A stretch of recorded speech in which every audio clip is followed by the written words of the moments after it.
Hey guys, Coach Sean Bose here. Just a quick running gait analysis.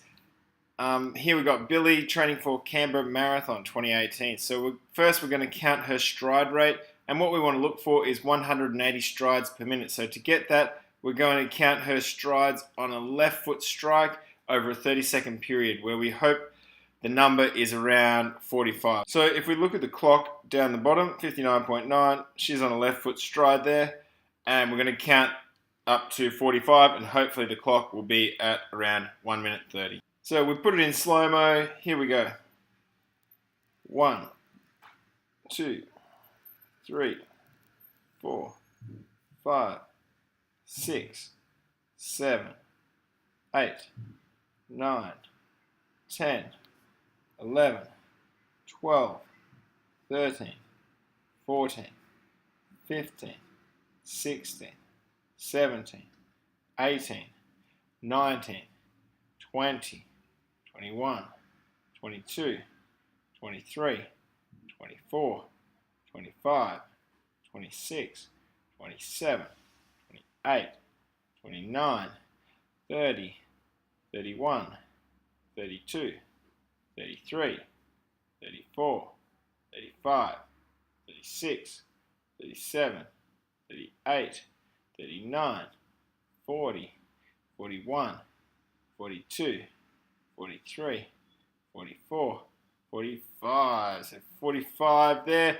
She's on the left foot strike, and we're at 130.3 left foot strike. So 30.4 seconds. She's done 45 strides. So that adds up to 180 strides per minute. So I'm really happy there. Stride rate is really good. Let's move on to technique. Okay, the first thing I do with the runner is divide legs from upper body. Then I'll break the stride down into 4 parts: knee lift, the dig, the trail, the recovery.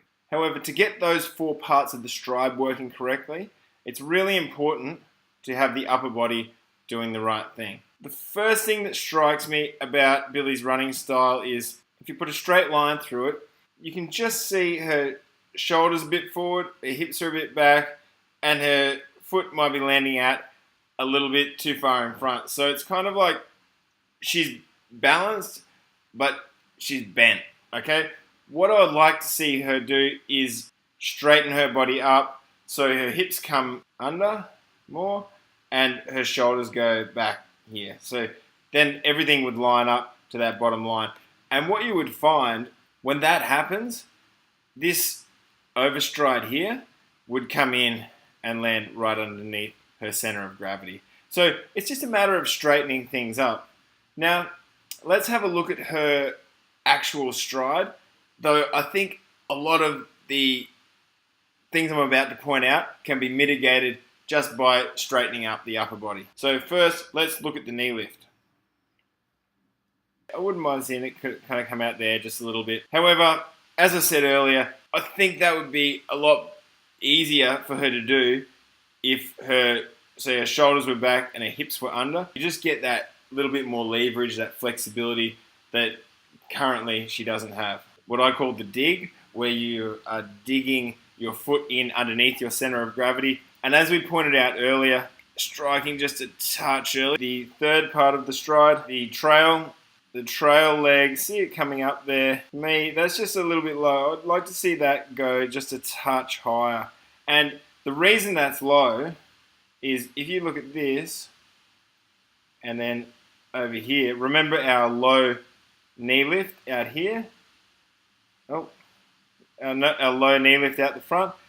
That is causing, or is caused by, the low trail leg out the back. See, they work in unison. The recovery, when that trail leg comes up a little bit higher, the recovery will be nice and swift, and then you'll get that knee lift out the front that we were just talking about. So I would really love to see her just standing up just a little bit straighter, remembering that this is in the middle of a long run. I think she'd been on the road for about an hour and a half, maybe an hour 40 at this point. So she could be just a little bit tired, and also running conservatively, you know, it lends itself to leaning into, technical deficiencies.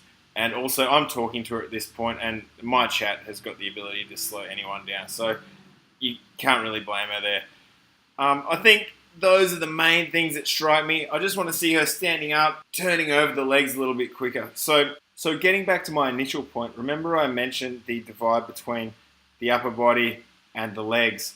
So the upper body really helps the legs to function properly. Think about your legs as like the road runner, and you're kind of controlling it from the top. A lot of runners fall into the trap of, oh, I'm going to grip the ground and I'm going to push forward like that. But that's not really how you do it.